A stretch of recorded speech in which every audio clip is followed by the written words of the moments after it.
सिंह बनो सिंहासन की चिंता मत करो, सिंह बनो सिंहासन की चिंता मत करो, आप जहां बैठोगे वही सिंहासन हो जाएगा। Hello friends, welcome to my YouTube channel on competition study. आज के इस वीडियो में हम लोग देखेंगे प्रतिशतता परसेंटेज का पार्ट 5 के अंतर्गत देखेंगे संख्याओं पर आधारित प्रश्न। इससे पहले पार्ट 4 तक मैंने बना दिया, जो लोगों ने नहीं देखा तो प्लेलिस्ट में जाकर के देखिएगा, आपको सारे वीडियो मिल जाएंगे, आप वहां से देख सकते हैं। तो चलिए बिना किसी देरी के सीधे क्वेश्चन पे हम लोग चलते हैं। क्वेश्चन सॉल्व करने से पहले एक छोटी सी रिक्वेस्ट है कि जिन लोगों ने अभी तक हमारे चैनल को सब्सक्राइब नहीं किया तो प्लीज चैनल को सब्सक्राइब करके ऑल नोटिफिकेशन पर कर दीजिए, जिससे मेरे सारे वीडियो का नोटिफिकेशन टाइम टू टाइम आप लोगों को मिलता रहेगा। तो चलिए यहाँ पे देखते हैं। क्वेश्चन है यहाँ पे, एक परीक्षा जिसमें पूर्णांक 500 था, ए को बी की तुलना में 25% अधिक अंक प्राप्त हुए, बी को सी की तुलना में 60% अधिक अंक प्राप्त हुए और सी को डी की तुलना में 20% कम अंक प्राप्त हुए। यदि ए को 80% अंक मिले हो तो डी को कितने प्रतिशत अंक मिले हैं? इस टाइप के अंतर्गत आपके एग्जाम में ऐसे प्रश्न पूछे जाते हैं, तो हम लोग ऐसे प्रश्न को कैसे आसान तरीके से सॉल्व कर सकते हैं। तो चलिए यहाँ पे देखते हैं। देखने में क्वेश्चन बहुत बड़ा है, बट यदि आपको कॉन्सेप्ट अच्छे से क्लियर हो जाएगा तो आप ऐसे प्रश्न को सेकंडों में बना सकते हैं। तो चलिए यहाँ पे देखते हैं। पहले एक परीक्षा में जिसमें पूर्णांक 500 का था, मान लीजिए कोई एक परीक्षा है, उसका पूर्णांक यहाँ पे कितना है? पूर्णांक यहाँ पे दे रखे हैं 500 था, ए को बी की तुलना में, तो यहाँ पे आप लिख लेंगे ए और यहाँ पे बी। कह रहे हैं ए को बी की तुलना में 25% अधिक अंक प्राप्त हुए। यहाँ पे आपको देखना है किसको और किसकी तुलना में, तो यहाँ पे कह रहे हैं ए को बी की तुलना में, तो जिसकी तुलना में यानी बी की तुलना में कितने 25% अधिक अंक प्राप्त हुए, तो बी की तुलना में बोला जा रहा है, तो बी को आप कितना मानेंगे? आप 100% मानेंगे। और 25% अधिक का मतलब आप यहाँ पे उसे 125 लिख देंगे। तो यहाँ से आप देख पा रहे हैं बी जो है वो क्या है, क्वेश्चन में बोला जा रहा है ए को बी की तुलना में 25% अधिक अंक प्राप्त हुए, तो बी की तुलना में ए को कितने 25% अंक प्राप्त हुए, तो ऐसे आपको लिखना होगा। फिर कह रहे हैं बी को सी की तुलना में, यहाँ पे दूसरी कंडीशन दे रखे हैं कि बी को यानी बी को सी की तुलना में, तो सी को आप 100% मानेंगे। कितना यहाँ पे बोला जा रहा है 60% अधिक है, तो बी को आप कितना लिखेंगे? आप 60% अधिक का मतलब 160 यानी 100 में ऐड करके लिखेंगे। फिर कह रहे हैं सी को डी की तुलना में, यहाँ पे सी को बताया है कि डी की तुलना में कितना 20% कम अंक मिले, तो डी को आप मान लेंगे 100% और यहाँ पे मान लेंगे इसको सी को कितना 20% कम का मतलब आप 100 में माइनस करके लिखेंगे, तो यहाँ पे हो गया 80%।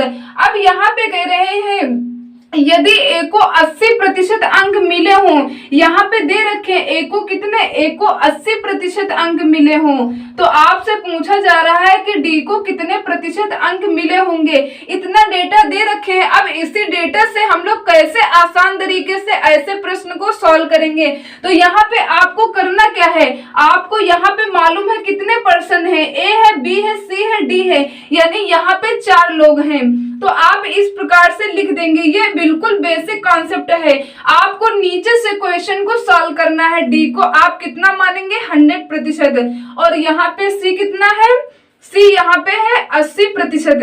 इस प्रकार से आप लिख लेंगे। अब यहाँ पे देखें तो सी से बी कितना यहाँ पे अधिक है 60%, तो सी से बी को 60% अधिक करने का मतलब यहाँ पे आप क्या करेंगे 80 का आपको क्या करना होगा, 80 का आप 60% अधिक है, तो यहाँ पे देखेंगे 80 का 60% कितना होगा, 0 से 0 कैंसिल हो जाएगा, 48।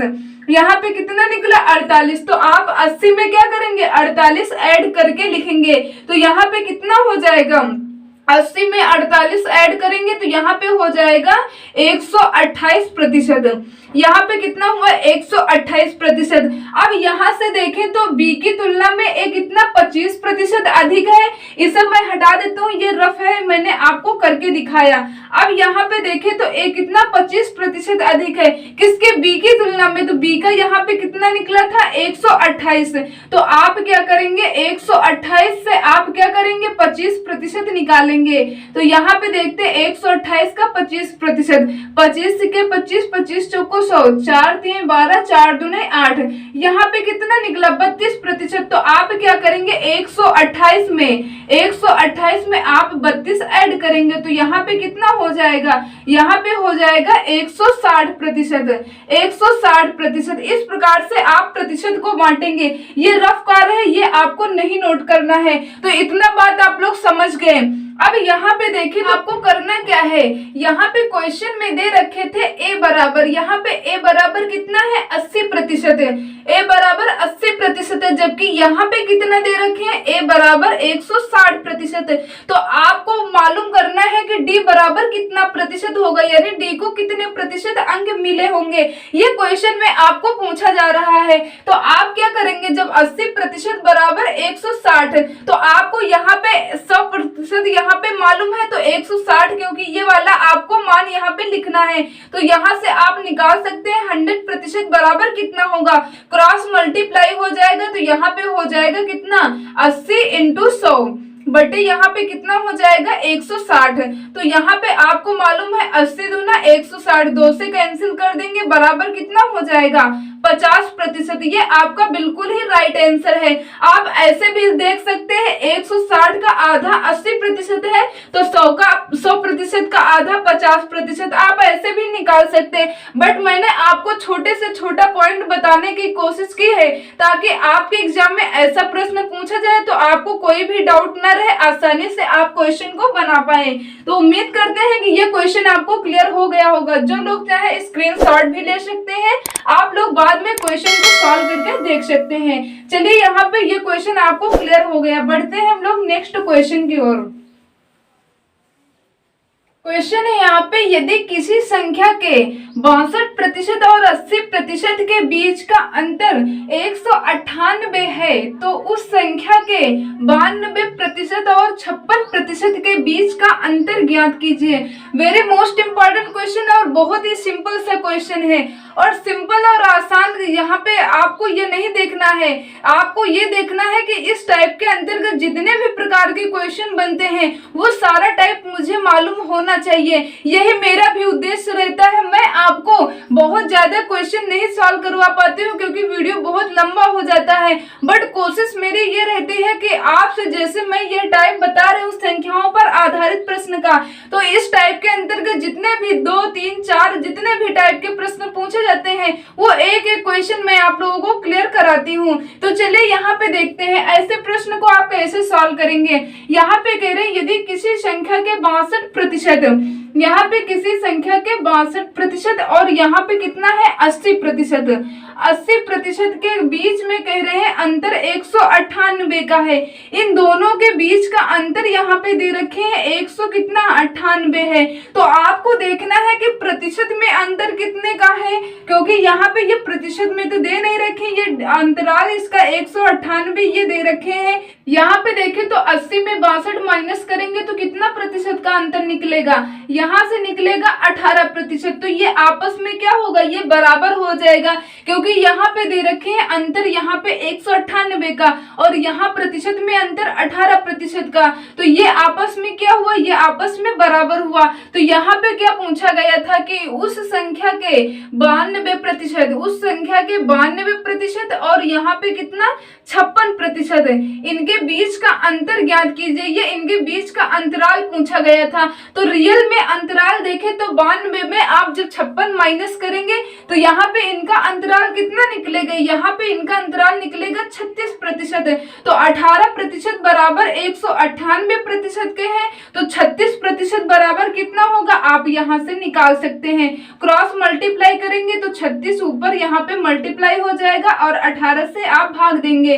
तो यहाँ पे देखिए 18 दूने 36, ये यहाँ पे आप हटा सकते हैं, इससे कोई मतलब नहीं है। अब यहाँ पे देखें तो मल्टीप्लाई करेंगे आप तो यहाँ कितना हो जाएगा 8 दूने 16, शेष बचा 1, 9 दूने 18, 18 एक कितना हो जाएगा 19, शेष बचा 1, 2 1 2 1 3। तो यहाँ से आपका राइट आंसर निकला 396। तो आप बता सकते हैं कि 92% और 56% के बीच का अंतराल कितना है। यहाँ पे आपका राइट आंसर हो जाएगा 396। तो उम्मीद करते हैं कि ये क्वेश्चन भी आपको क्लियर हो गया होगा। चलिए हम लोग बढ़ते हैं नेक्स्ट क्वेश्चन की ओर, और नेक्स्ट क्वेश्चन किस प्रकार से पूछा जाता है चलिए देखते हैं। क्वेश्चन है यहाँ पे दो संख्याओं का योग 520 है। यदि उनमें बड़ी संख्या को 4% कम कर दिया जाए और छोटी संख्या को 12% बढ़ा दिया जाए तो प्राप्त संख्याएं एक समान होंगी। तदनुसार उनमें छोटी संख्या कौन सी है। तो यहाँ पे हम लोग देखेंगे ऐसे प्रश्न को कैसे हम लोग बना सकते हैं। यहाँ पे क्या कह रहे हैं, दो संख्याओं का योग। आपको संख्याएं तो मालूम नहीं है कि कौन कौन सी वो दो संख्याएं हैं, तो आप कैसे करेंगे क्वेश्चन सॉल्व। तो यहाँ पे देखते हैं, आप मान लेंगे दो संख्याएं a प्लस बी, क्योंकि दो संख्याओं का योग 520 है। मान लीजिए वो दो संख्याएं a और b हैं, इनका योग कितना दे रखे हैं 520। तो आप इस प्रकार से लिख देंगे, कह रहे हैं यदि उनमें बड़ी संख्या को 4% कम कर दिया जाए। मान लीजिए बड़ी संख्या a है, इसको 4% कम करेंगे तो यहाँ पे कितना रह जाएगा 96%। और यहाँ पे कह रहे हैं यदि छोटी संख्या मालूम नहीं तो आप b को मानेंगे छोटी संख्या। यदि छोटी संख्या को 12% बढ़ा दिया जाए तो आप 100 में ऐड करेंगे 12, तो कितना हो जाएगा 112/100। तो क्या कह रहे हैं कि छोटी संख्या को 12% बढ़ा दिया जाए तो प्राप्त संख्याएं एक समान होंगी। एक समान का मतलब ये वो बराबर हो जाएंगी। तदनुसार उसमें छोटी संख्या कौन सी है। आपसे ये पूछा जा रहा है कि छोटी संख्या कौन सी है, तो आप कैसे निकालेंगे। पहले आपको मालूम है ये बराबर में है, तो आप 100 से 100 यानी 100 से 100 आप कैंसिल कर देंगे। यहाँ पे देखते हैं, यहाँ पे कैंसिल करेंगे तो कितना हो जाएगा 2 चौके 8, 2 8 16, यहाँ पे 48 हुआ। यहाँ पे देखिए 2 पंचे 10, 2 6 12। तो यहाँ से आप कैंसिल करेंगे तो यहाँ कितना हो जाएगा 8 6 48, 8 7 56। तो यहाँ पे बराबर का मतलब आप ये समझ लीजिए कि 6:7 या 6 जो है 7 इस प्रकार से हो गया। अब आपको यहाँ से ही क्वेश्चन को बनाना है। क्वेश्चन को कैसे आप सॉल्व करेंगे, क्योंकि आपको दोनों का योग दे रखा है। योग वो कितना दे रखा है 520, तो यहाँ पे योग 520 दे रखा है, जबकि रियल में योग इनका आपस में करेंगे तो कितना हो जाएगा 13। तो ये योग क्या होगा आपस में बराबर हो जाएगा। तो यहाँ से आप निकाल सकते हैं कि छोटी संख्या कौन सी है। तो छोटी संख्या की बात करें, छोटी संख्या 6 है, तो आप निकाल सकते हैं कि 6 बराबर कितने के होगा। तो क्रॉस मल्टीप्लाई कर देंगे 520 × 6 और बटे यहाँ पे कितना हो जाएगा 13। तो आप छोटी संख्या पूछा गया तो छोटी संख्या से आप मल्टीप्लाई करेंगे। यहाँ पे देखते कितना हो जाएगा 13 चौके 52, तो यहाँ पे हो गया 40। मल्टीप्लाई करेंगे यहाँ पे कितना हो जाएगा 6 चौके 24, तो यहाँ पे कितना हुआ 240 है। तो आप बता सकते हैं छोटी संख्या यहाँ पे कितनी है 240। ये आपका बिल्कुल ही राइट आंसर निकला। आप यहाँ पे 7 से क्यों नहीं मल्टीप्लाई किए, क्योंकि 7 ये बड़ी संख्या। आप यहाँ पे ये नहीं मालूम कर सकते कि यहाँ पे इसे छोटी संख्या माने थे, क्योंकि हमने एग्जैक्ट यहाँ पे संख्याएं तो कंफर्म नहीं थी। तो आप इसी प्रकार से क्वेश्चन को बनाएंगे। तो उम्मीद करते हैं कि क्वेश्चन आपको क्लियर हो गया होगा। चलिए बढ़ते हैं हम लोग नेक्स्ट क्वेश्चन की ओर, और नेक्स्ट क्वेश्चन यहाँ पे हम लोग देखते हैं। क्वेश्चन है यहाँ पे 3 संख्याओं में पहली तथा दूसरी संख्याएं तीसरी संख्या से क्रमशः 30% तथा 37% कम है। दूसरी संख्या पहली की तुलना में कितनी प्रतिशत यानी कितनी कम है प्रतिशत में ज्ञात करना है। तो अब ऐसे प्रश्न को मैंने पार्ट 1 में आप लोगों को एक क्वेश्चन सॉल्व करवाया था, मुझे याद है। आप लोगों को कैसे ऐसे प्रश्न को सॉल्व करना बहुत ही सिंपल है। यहाँ पे कह रहे 3 संख्याएं, मान लीजिए पहली संख्या यहाँ पे है, ये दूसरी संख्या और यहाँ पे ये तीसरी संख्या। यहाँ पे इंक डालते हैं, इंक नहीं है इसमें, यहाँ पे इंक डालें ताकि आप लोगों को अच्छे से कंफर्म दिखाई दे। नहीं तो आप लोग कहेंगे कि बिल्कुल क्वेश्चन तो दिख नहीं रहा। अब यहाँ पे इंक डालते हैं, देखते हैं, फिर आपको सॉल्व करके दिखाते हैं।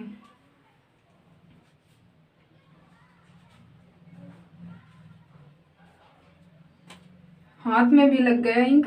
यहाँ पे मान लीजिए पहली संख्या यहाँ पे है, ये दूसरी संख्या है और यहाँ पे ये तीसरी संख्या है। कह रहे तीन संख्याओं में पहली तथा दूसरी संख्याएं तीसरी से क्रमशः, तो मैंने आपको बताया था जिससे तुलना की जाए, यानी तीसरे से यहाँ पे बोला जा रहा है, तो उसको आप कितना मान लेंगे? 100% मान लेंगे। अब कह क्या रहे हैं कि क्रमशः 30% तथा 37% कम है, तो 30% क्रमशः बोला गया था, तो यानी पहली संख्या 30% कम होगी, तो ये कितना हो जाएगा? ये हो जाएगा 70%। और यहाँ पे दूसरा कितना है? 37% कम है, तो इसका मतलब कितना हो जाएगा? यहाँ पे ये हो जाएगा 63% कम, क्योंकि 100 में आप जब 37 माइनस करेंगे तो कितना? 63% हो जाएगा। तो क्वेश्चन में पूछा गया दूसरी संख्या पहली की तुलना में कितनी कम है, ये आपको ज्ञात करना है प्रतिशत में। तो यहाँ पे देखिए किसकी तुलना में, किसके बारे में पूछा जा रहा है, तो यहाँ पे कह रहे हैं दूसरी संख्या पहली की तुलना में, तो पहली कितनी है? यहाँ पे 70 है। यहाँ पे कह क्या रहे हैं कितनी कम है, तो रियल में कम देखे तो पहले आप यहाँ पे देखे तो कितना कम है? 7। किसकी तुलना में? पहली वाली की तुलना में। कौन सी संख्या कम है? दूसरी वाली। कितनी कम है? 7। ये सारी चीजें आपको देखनी होगी। प्रतिशत में कमी निकालना है तो प्रतिशत कमी के लिए आप 100% से मल्टीप्लाई कर देंगे, जो कि मैंने पार्ट 1 में आप लोगों को बता रखा था। कैंसिल करेंगे 7 दहम 70, 10 से कैंसिल कर देंगे तो बराबर यहाँ पे कितना हो जाएगा? 10%। ऐसे प्रश्न को आप सेकंडों में बना सकते हैं। तो उम्मीद करते हैं कि आप लोगों को जितने भी क्वेश्चन मैंने इस वीडियो में बताए हैं वो आपको क्लियर हो गए होंगे। यदि आपको कोई भी डाउट है या आपको कोई भी प्रश्न है तो आप कमेंट बॉक्स में कमेंट करके आप बिना संकोच के पूछ सकते हैं और उसका रिप्लाई भी आपको दिया जाएगा। यदि आपको वीडियो हेल्पफुल लगा हो तो प्लीज वीडियो को लाइक कर दीजिए। चैनल पर न्यू हो तो चैनल को सब्सक्राइब करके ऑल नोटिफिकेशन पर कर लीजिए, जिससे मेरे सारे वीडियो का नोटिफिकेशन टाइम टू टाइम आप लोगों को मिलते रहे। चलिए मिलते हैं नेक्स्ट वीडियो में नेक्स्ट टाइप के क्वेश्चन के साथ। तब तक के लिए जय हिंद, जय भारत।